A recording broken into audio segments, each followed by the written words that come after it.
Then two girls, Shama Akhtar, Madhopur and Ruqayya Shafiq Dhalwa Ghati, come and present the problems of travel prayer in the form of question and answer.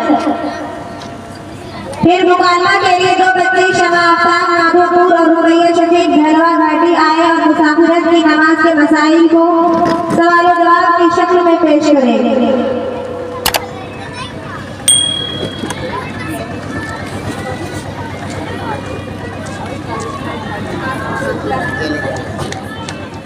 अस्सलामु अलैकुम व रहमतुल्लाहि व बरकातुहू। व अलैकुम अस्सलाम व रहमतुल्लाहि व बरकातुहू। बहन रुकैया, क्या आप मदरसा में पढ़ती हैं? जी हाँ शमा, मैं मदरसा में पढ़ती हूँ।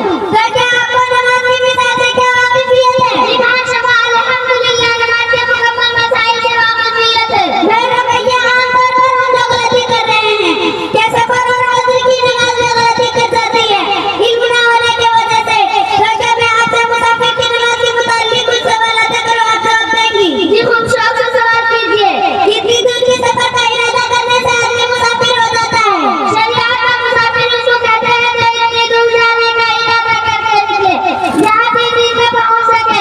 3 दिन में पहुँचने से ये माना नहीं कि सारा दिन चलते पहुँचे, बल्कि हर रोज सुबह से सुबह तक चलना मुआतबर है।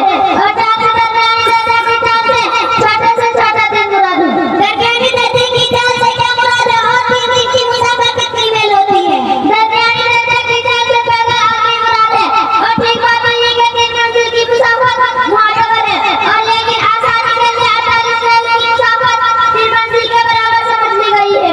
अगर कोई शख्स रेल या घोड़ा गाड़ी या मोटर पर इतनी दूर की सफर का इरादा करके चले जहाँ पैदल आदमी 3 दिन में पहुँचता है, तो उसका क्या हुक्म है? ये मुसाफिर हो गया हाँ, जितनी ही जल्दी पहुँच जाए। मुसाफिर की नमाज में क्या फर्क हो जाता है? ये मुसाफिर ज़ोहर और असर और इशा की नमाज़ें बजाय 4 रकात के 2 रकात पढ़ता है, और फजर, मगरिब और वित्र की नमाज़ें अपनी हाल पर रहती है, उनमें कोई फर्क नहीं होता।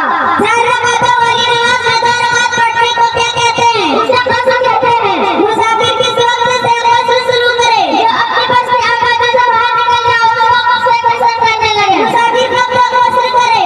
जब तक सफर में रहे और किसी शहर या कस्बा या गाँव में पहुंचकर वहाँ पर कभी ठहरने के लिए क्या कर ले नमाज कसर पढ़ना चाहिए। और इसी हालत में नियत करके